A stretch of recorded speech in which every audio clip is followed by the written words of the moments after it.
There's an interview with this guy who is the father of the youngest superstar in golf. People ask him all the time, how do you make your kid love golf? And he said, you don't make him love golf. You take him to the golf court and then just have a great time with them, leave before they're done, and then take them to the clubhouse and sit with them and have a Coke. And they'll remember whenever they're going through all the rough parts of all the frustration, they'll just go back to that feeling of sitting at the clubhouse with their dad, having a Coke, and that's why they love it. I can go back to that moment whenever design is hard or whenever I have too much pressure. I'm like, why am I doing this? Why am I here? There's always that under layer of everything's great.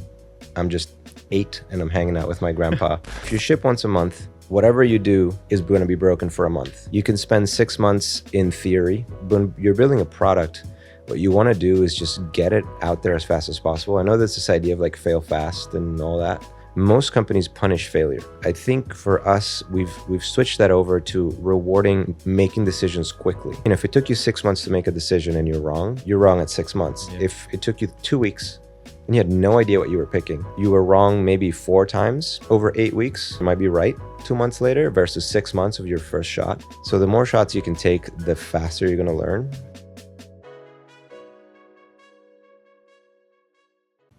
Hello, everyone. I'm sharing the sofa with Diego Zaks today, the VP of Design at Ramp, the fintech getting a lot of positive noise at the moment, I'd say. I think that's from the outside looking in anyway.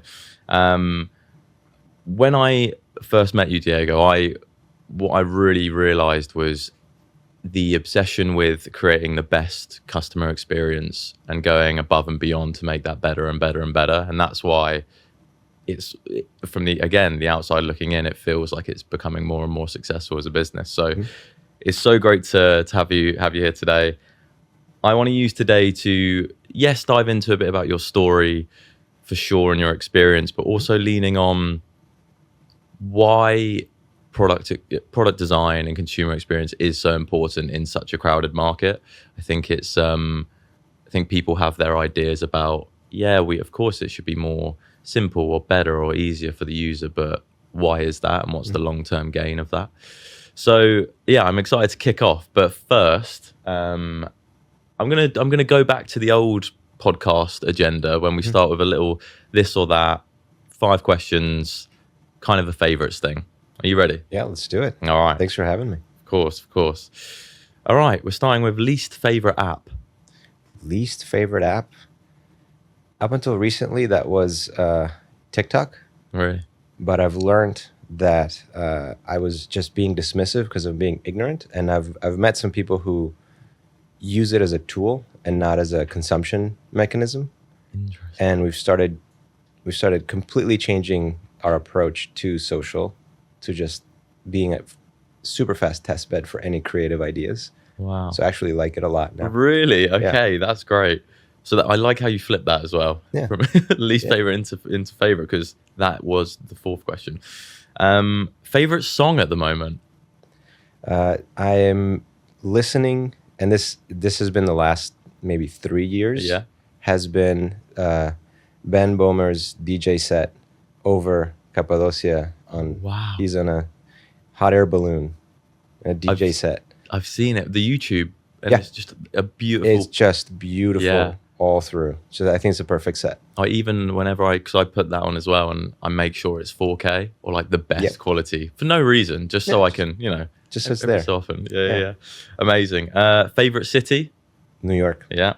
Sweet or savory? Always savory. Yeah. And the last one was favorite app. You can't choose TikTok. Favorite app. You can't choose Ramp. That's fair. I'm going to say it's Cron, the calendar, which is now Notion calendar. Oh, Cron. Yeah, I live in my calendar, and this thing is just the fastest, best designed, easiest to use calendar thing. It's unbelievable. Wow. Both desktop and mobile. I'm writing that down as we speak. That I've actually got. Notion calendar. Okay, amazing. Well, that's it. That's great. I thought, let's do that, find out a bit about you, but now it's time.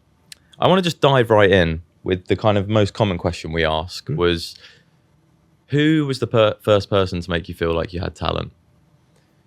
Well, that was The first was my grandfather. He was a painter, and I used to, spend a lot of time with him before he passed in the '90s. I was a kid, so he would just show me. He would just say, "Hey, you can paint," and just giving access to his studio and his actual full size easel and everything. I would get to paint with him, and he would just show me, and that I think got the bug of the visual arts of communication in there. Is that from the feeling you got after, or the feeling doing it, or even before? There's an interview with this guy who is the father of the youngest superstar in golf right now. I can't remember his name, but he's saying, people ask him all the time, how do you make your kid love golf? And he said, you don't make him love golf. You take him to the golf court or whatever, the course. Yeah, the course. Sorry, not court. To the golf course, and then just have a great time with them. Leave before they're done, and then take them to the clubhouse and sit with them and have a Coke. And they'll remember whenever they're going through all the rough parts of all the frustration, they'll just go back to that feeling of sitting at the clubhouse with their dad, having a Coke, and that's why they love it. So I think what my grandfather did was something very similar, where he would just invite me to paint. And I remember just hanging out with him and having a great time with him, just painting and doing this stuff. And so there's always that. I can go back to that moment whenever design is hard, or whenever I have too much pressure. I'm like, why am I doing this? Why am I here? There's always that under layer of everything's great. I'm just 8 and I'm hanging out with my grandpa. Yeah. Wow. It makes you think of I know everyone's talking about value creation and creating value, and it's more, there's not enough spending time in the feeling, the reward, or the thing that you have saved by doing the thing you've done, and that's, I think that becomes more and more important, and feels like a necessity when you're younger. You kind of just subconsciously veer towards that stuff. Yeah. But no, that's nice. Okay, so let's talk about getting into the industry. Sounds like there's some real inspiration from your grandpa as well. But what about how did you know that you could get a job out of this? So when I was 13, I was deciding it was either cardiology or something else. Didn't know what. I was always interested in the arts and visual design, just visual craft. And my father, he was doing an ad campaign at the JWT. He was working with JWT on an ad campaign for his thing. He met the creative director and the writer and everybody, and he said, hey, my son's 13, he can Photoshop stuff, let him hang out, and he'll just hang out here and do work. Amazing. And I met them, vibed, wasn't annoying, and they were like, all right, fine, we'll let him hang out. And then I spent basically the entire summer as an unpaid intern, very unofficial. I don't think you can do that here, but that was back in Venezuela, where the rules don't really apply very much. Yeah. And I just hung out with them for months, and I was just Photoshopping all kinds of, 13-year-old working on Smirnoff ads. Crazy. It showed me that hey, there's a real need, there's a real business around this. And it was really fun too. It was just all these, we would just play Day of Defeat, in the lunch breaks. Yeah. It was pre-Call of Duty. Yeah.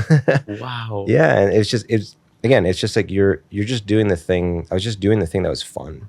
Yeah. This was more fun. I never thought, oh, this is going to be a business that I'm going to make money out of this. Really? I've never really thought about making money out of any of it. And I think that was what I would recommend is, if you have enough to just live, don't worry about the money, just worry about doing the best possible job that you can. And in order to do that, you have to have as much fun as you can with it, because it shows through the work, and money comes after.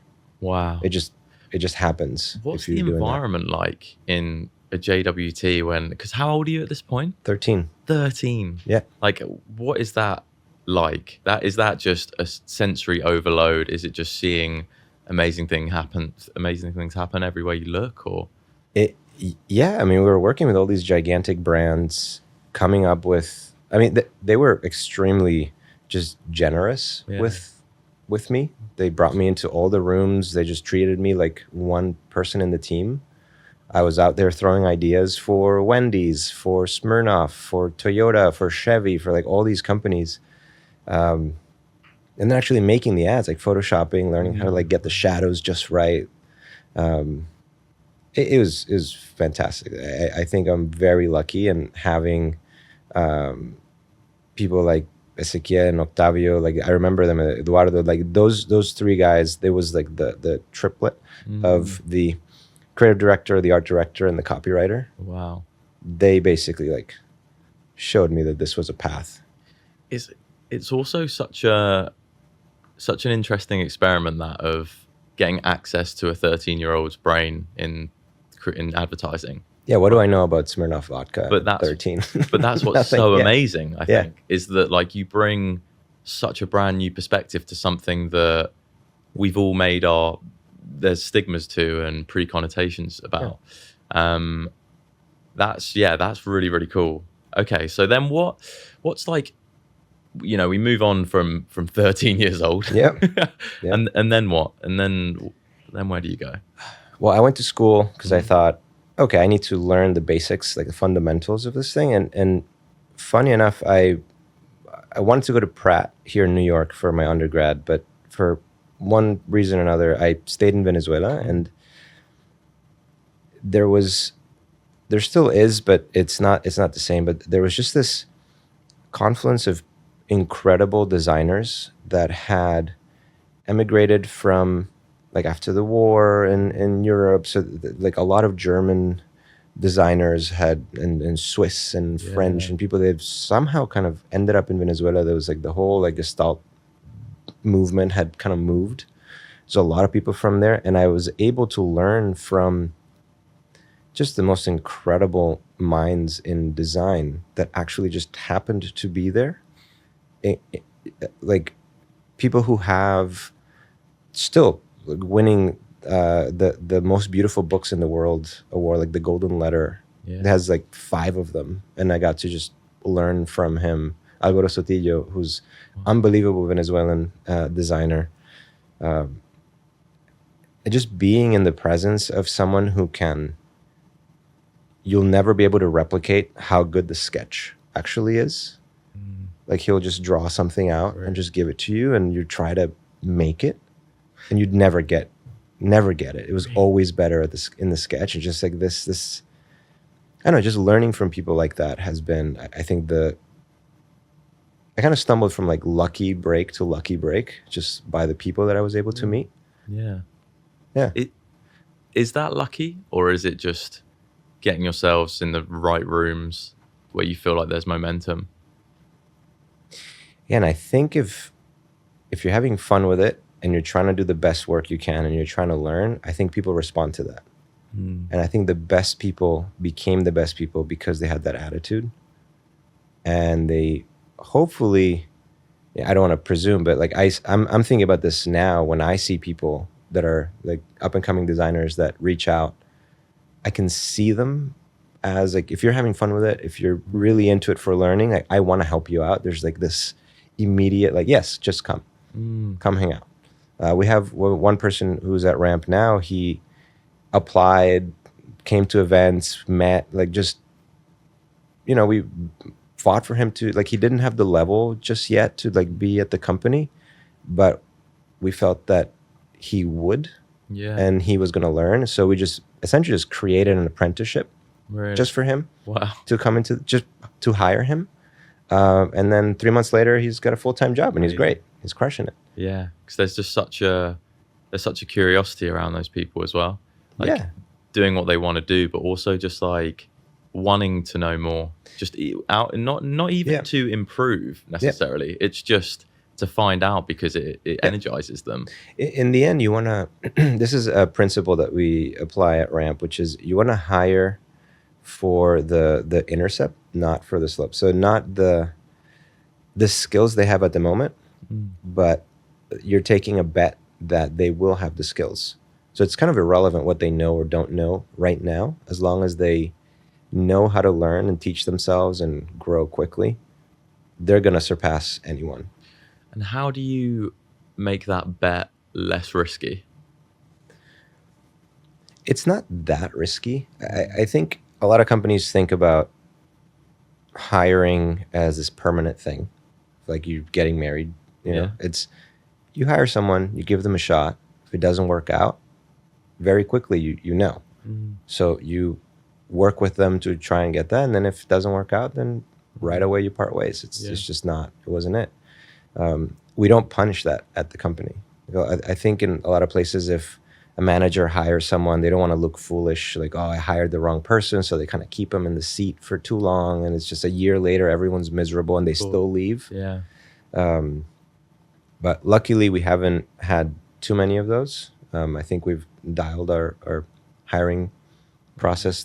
Most of the design team is involved in hiring now. Yeah, so that's great. So then what energizes you, like day to day at Ramp, but also in general? Is it the being really clear on your objectives? Is it seeing teams perform well, or anything that stands out? I don't think it's changed from hanging out with my grandpa. Really? Like, is this fun? Can we make something? Can we have fun with it? The idea that you can just do things. I'll give you an example, and I wasn't able to share this until like maybe an hour ago, but like we were working on today is what? Thursday. Yeah. Last Thursday or last Wednesday, our media buyer, we sign a new media buyer for brand awareness campaign for the year, and they tell us, hey, there are Super Bowl spots available. Wow. It's next week. Do you want to buy them? And we all look at each other and say, well, that's insane. Nobody can make a Super Bowl ad in 4 days, actually, because you have to submit it for approval to the network. Really? Yeah, so we had from that was Wednesday, like 7 p.m.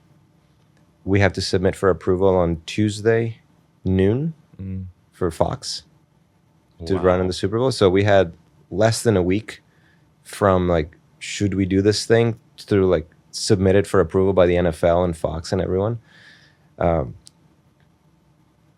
And frankly, we just thought it'd be really fun to give it a shot. Yeah.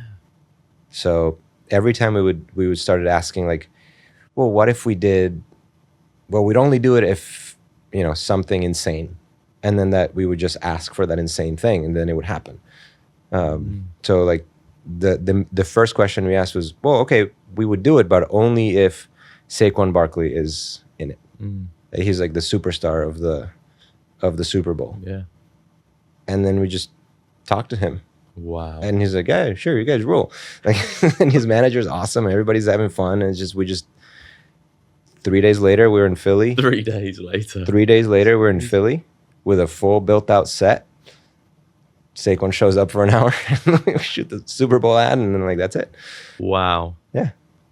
Oh, that's so cool to hear, because it's like, I feel like we're in a world of iteration, like everywhere. It feels like there's just versions upon versions upon versions, and I understand why that's important, but sometimes it's like, let's get the thing done. Yeah, but don't get me wrong, we made 120 versions of the ad before Saquon showed up. Like, Really? we actually trained an 11 Labs voice, like AI voice with Saquon, so we could actually have him say anything, and we were prototyping. So we had the workflow was, we would write a quick script.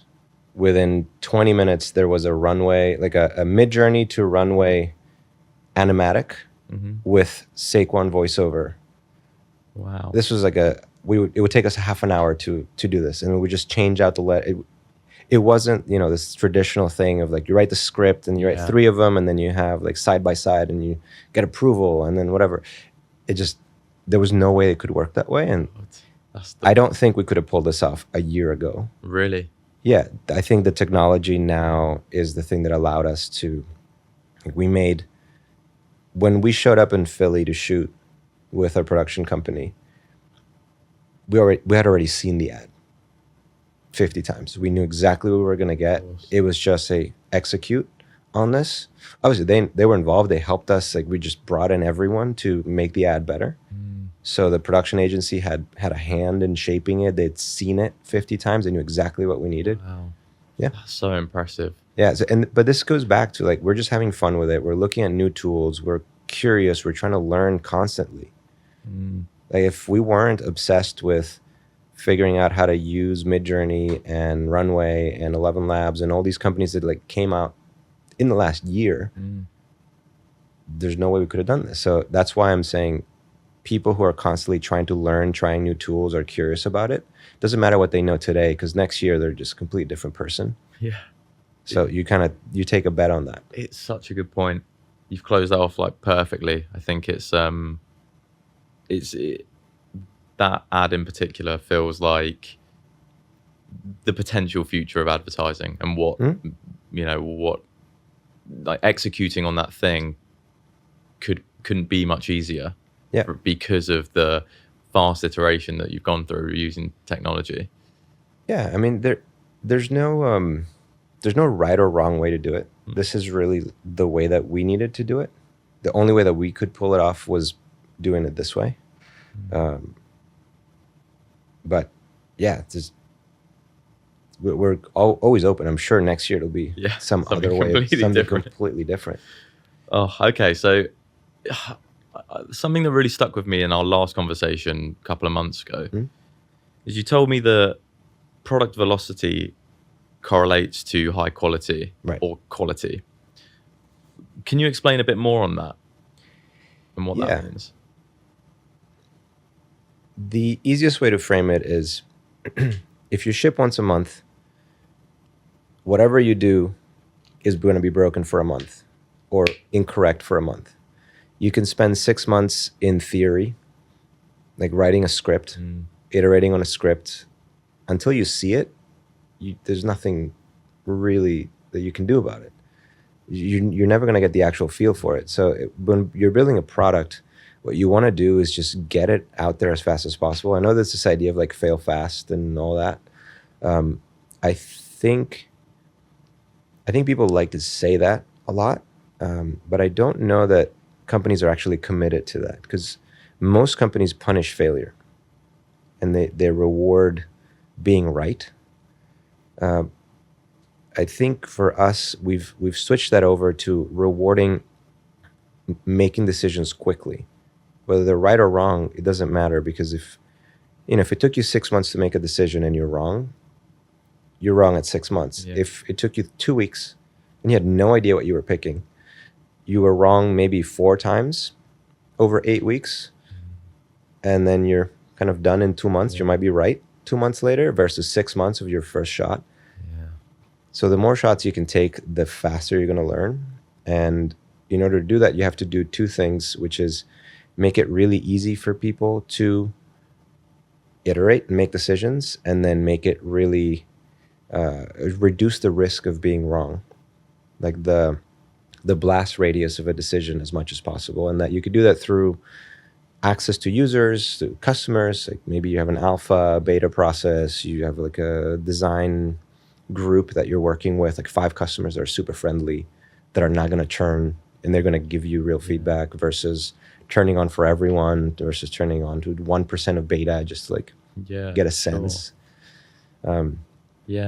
I guess you have all of that control. Because I was going to say, internally that makes so much sense, but then how do you, like, loyalty and retention is such a massive thing in a product like Ramp, I'm sure.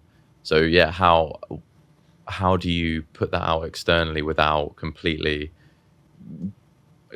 almost forcing consumers out of the product? But I guess what you're doing with giving some access is almost creating like an exclusivity around that thing, maybe unintentionally. Yeah, I mean, you're creating a safe place for teams to experiment and iterate. you want to reduce, like I was saying, like the blast radius of a decision as much as possible, but you still need it to be big enough to get signal on what you're doing. So if you turn it on for one customer and they love it. Now we recently did this. Our reporting product, we built it out, brand new, like super advanced functionality. And we were talking to maybe like 20, 50 customers that were power users of this thing. And, we built it out like 2 months later. It's like super powerful. It's amazing. We're super happy. All the numbers are going up, whatever. We realized we weren't talking to most users. We turned it on for everyone. Yeah. And the simplest users that just needed to know, like, hey, how much did my company spend on taxis last month? Were completely overwhelmed by this like super dashboard thing. So we got that feedback, and like 2 weeks later, we had shipped a whole bunch of improvements, talking to the people who hated it, and just we're right again. So it's okay. Like we were just wrong for like a month or two and built this incredible reporting product. Yeah. And then immediately fixed it and got the simple use cases back. Versus like working in a vacuum, trying to like in your head get this thing right. So the idea of and the reason I kind of harp on this velocity and quality not being like velocity being the way to quality is because generally the first instinct that I've seen, I used to have this instinct as well. I was allergic to moving fast because I thought, oh, I need to really think this through. I really need to polish this design. I really want to do another version. I really need to Figma. I don't want people to see it, whatever. I think that is the default reaction, especially among designers generally. I think it's changing a bit, but that's usually the first, like, no, we need to slow down. We're doing too many things. The quality is not there. My designs don't look good enough. I'm not necessarily proud of it. It's okay. You have to be uncomfortable for a little bit and just keep working at it until it's great. It doesn't mean you stop. The whole point is that you don't stop working at it. Yeah. You ship it and you keep going. Yeah. It's not you just like move on to the next thing immediately. You have to keep iterating. You have to figure out where you went wrong, and then over time you get to that like end result that was not in your head, even because the reality changes it. That's so interesting. I'm really curious to know how you foster that environment, because when I think, and I wonder how that compares to in a brand compared to in an agency, because let's say when you're in an agency, it's a service-based business where you're kind of unsure if you're right or wrong until the client sees it. So it's like, does it feel like just iteration after iteration and take it slow is the right approach? I mean, agencies are fundamentally a different business than an in-house creative team. Agencies' margins come from expert time spent on things.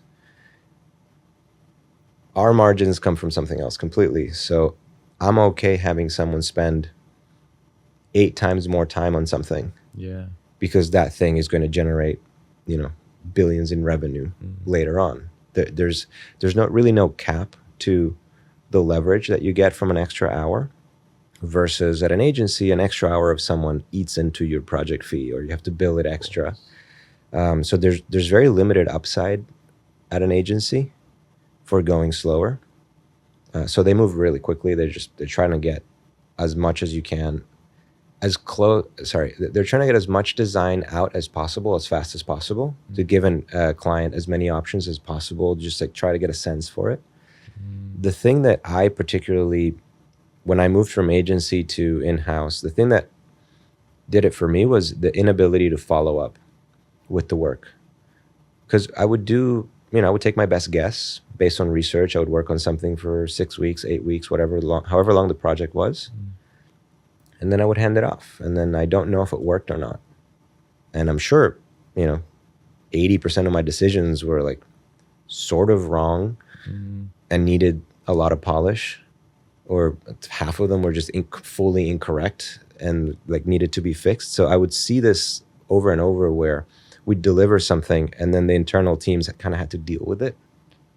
and just Yeah, sure. drive it across. Unless you're an agency that's like multi-year relationship with a client, then you're essentially their in-house team. So the relationship changes a bit. Yeah. It's so interesting how I totally understand they're completely different businesses, and how you measure success is very different. But it's almost like, how can you get closer to fostering an environment like in Ramp, for example, but in a creative agency? It's just because that would hopefully in turn mean to better output and potentially less iteration. But yeah, that's for, I'm sure for another day we could go deep into that. Yeah, for sure. Diego, tell me about, I want to know your opinion on leadership and leadership teams, and what makes a good leadership team. And I've asked it, I ask it a lot with people I meet, and CEOs and VPs and, design leaders, and the answer varies, but I'd love to get your opinion on what makes a good leadership team. I think you have to tailor leadership to whatever the company needs generally. Like what are the outcomes? What are the outcomes you're trying to drive? Generally, that comes from the business. I think in order to get those outcomes, you have to create an environment that reflects the company's values, the company's cadence, how they operate, and all of that. So I think a good leader is aware of those two things, and my opinion needs to rely on their team to figure out how to get there. So going back to having fun with things, very selfishly, I've made every decision that I can at Ramp for our culture so that I have a lot of fun every day working there. Like I haven't thought of a different job for the entire time, like the last 5 years and some change. And it's because every time something is not conducive to enjoying the work, which creates better work and keeps people able to be vulnerable and able to take risks and be wrong and show early work. Like if you want that kind of environment, you have to live it, and you have to be that environment. I show all the work early.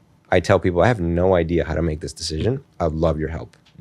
So and there's different styles of leadership. Some leaders, people look up to them and they look to them for the decision. Ultimately, yes, I own the decision, but I'm going to my team 95% of the time, letting them make the decision. Yeah. And then I stand behind it. Because in the end, the people that are closest to the decision should be the ones making it. Totally. Yeah. I think there's a lot to be said in the vulnerability you show prior to opening up to a team. Right. The whole ethos is fail fast, and it's fine to fail. Yep. And I think like for a team to feel like they can do that, there needs to be some vulnerability that you show.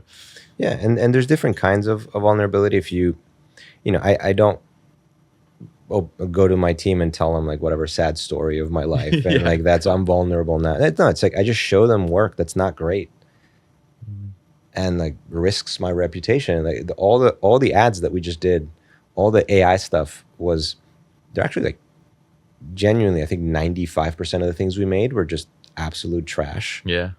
And we were showing it to everyone. It's like, why would Diego show me this thing? Yeah. This is so bad. It kind of hurts your reputation a bit. But then eventually, like, I think we've built it in the culture in a way that makes sense. And it would be weird for me not to show the bad work that maybe led to the good work. And actually, there's always something in an idea that you may be able to pull out. Yeah. So if you just write it off and try to curate what you show to the world, then it's kind of a wasted opportunity to learn. Yeah, I agree. Yeah. It's the old saying of like with portfolios of talent you see these and designers you see these days, it's just when there's too much of just the final product and the pretty shots and hero shots and the solution you got to, it's kind of irrelevant in a way, because you need to see how they got there and the strategy behind it and the thinking. Yeah, I'm much more interested to see like the things that they tried that really didn't work and why they didn't work than straight shot, like one shot at this design, nailed it. Yeah. Because that's not reliable. Yeah. I can't get a sense of reliability of a designer. So the difference, I think, between a junior and a senior designer is just how reliably can they get to a good outcome. Anybody can get to a good outcome once, for sure. Like I've seen designers straight out of school, like I made a design system and it worked. We're talking about like a Figma component system. It's like they're calling it a design system, but that's fine. I didn't know what a design system was until fairly recently, actually, like what it actually is. But like anybody can do it once a year, once every 6 months. But it's when you get to the staff, when you get to the staff level, you should have enough reps that you rarely miss. You could be wrong for 6 months and you build a product, but at the end of that time, you got to the outcome reliably. A senior designer would still, I would say, needs a little more hand-holding than a staff designer to get to that outcome. So like, but eventually you start like being mostly right at the end of the process. And then when you get to the more senior levels, like that's the whole thing. That's consistency. So we're going to fast forward 5 years. Crazy, I know. What does a product designer look, feel, smell like? What needs to change for them to stay current, to be honest? Well, smell is funny. 5 years from now, there's not gonna be any fragrances anywhere because they're terrible. That's what we're learning now. Yeah, that's my pitch. There's all these movements around like, should designers code? Should designers use AI? Should designers? The fundamental is like designers need to be curious. They need to be empathetic. They need to be able to put themselves in someone's shoes. That's not going to change. There's this Bezos quote. There's an interview of like people asking what's going to change in the next 10 years. It says that's much less interesting than what's not going to change in the next 10 years because you can build a business around what's not going to change. I'm misquoting him, but he says like, I can guarantee you that 10 years from now, people are going to go to Amazon, are not going to Amazon to say, I love it, but I wish prices were higher. I love it, but I wish delivery was slower. That's not going to change. Lower prices, faster deliveries doesn't change. You can build a business around that. So product design and design in general, I think curiosity is not going to change. Curiosity is a form of empathy. And like those two things are the core. They just won't change. The tooling, the thing, like who knows if Figma's around in 5 years or not? Who knows if code is around in 5 years? You know, I didn't touch After Effects this entire thing to make a Super Bowl commercial. I was just using really just basic things to stitch together AI output. I like that. Yeah. It makes so much sense of the what's not, because everyone veers towards the what is and what do I need to do to stay current or stay ahead, and everyone's leaning towards AI, and it's almost like a bit of a scapegoat to that question. But it's so true. It's like the fundamentals of why you've become a designer and you've got as far as you have done stay the same. It's the same thing. Yeah. You asked about, ramp and you kind of simplicity and the building a product that's super simple. I think there's two kinds of paths for us to take. One one, AI is changing everything. Like if the train already left the station, all you have to do is just get on it. Right now, I don't think we have to build our own like base model, like general purpose model. Like doesn't make any sense for us. We just have to like get on this train and bring it into even more places within Ramp, within the company, within the product. But I don't know what a year from now Ramp the product looks like. Actually, I have an idea of what it could be. But next week, DeepSeek R2 whatever comes out, and it's just, oh, none of this mattered. Yeah. So the focus is you get people who are curious, who are not afraid to make mistakes, who are not afraid to throw out work. They're going to rethink everything every week for fun. And that's the kind of people you want. Yeah. Because then that's where you actually learn, and then you are able to survive whatever the changes are Yeah. to the world. Yeah, sure. And then final question is, what won't change for Ramp? I guarantee you that 10 years from now, customers are going to tell us, I would like to spend even less time doing all this work. That's not going away. And that companies would like to save even more money. Yeah. So those two things are fundamentally not going anywhere. The actual how is really everybody's guess right now. We're all trying to figure it out. I think we have a guess of what that could look like, where we have really awesome plans for just the next couple of months of how we are I mean, you can't use Ramp without AI. It's been that way for 5 years. It's always been in the background. Yeah. But just the new capabilities require a new way of thinking about design. And I think the biggest challenge that we'll have as a design profession is just to look up from Figma for a minute.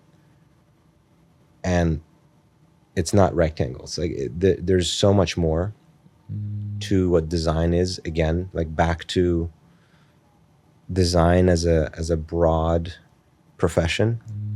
I think product design, we've narrowed quite a bit, but everything is a product, everything's a brand.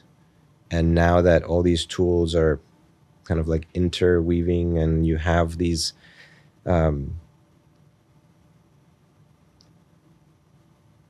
like a good example here is writing.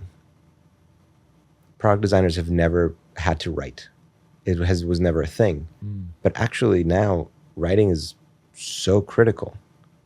Literally, you have to chat with a thing. Yeah. So writing all of a sudden is extremely important. And writing used to be, content design. So like the specialization of content design and product design and brand design and all these things, I actually think there's going to be, again, like a confluence of all these coming together to the designer, which is someone who's curious, through that curiosity develops empathy and develops taste, and just that's their contribution to the world. And then all of the things that they want to make can be made around them really easily and just happen. So they get to move people, they get to move companies to build something that's interesting and relevant and just hopefully fun for them. Yeah. Yeah. Like, yeah. Wow. That is a look into Diego's brain, everyone. Unfortunately, we're out of time. I feel like I could chat with you for another 5 hours, but we have to go. Can't wait to see the Super Bowl ad. Thanks so much for coming on, man. I really appreciate it. And of course. I'm sure so many people get so much value out of hearing from you. So yeah, until next time.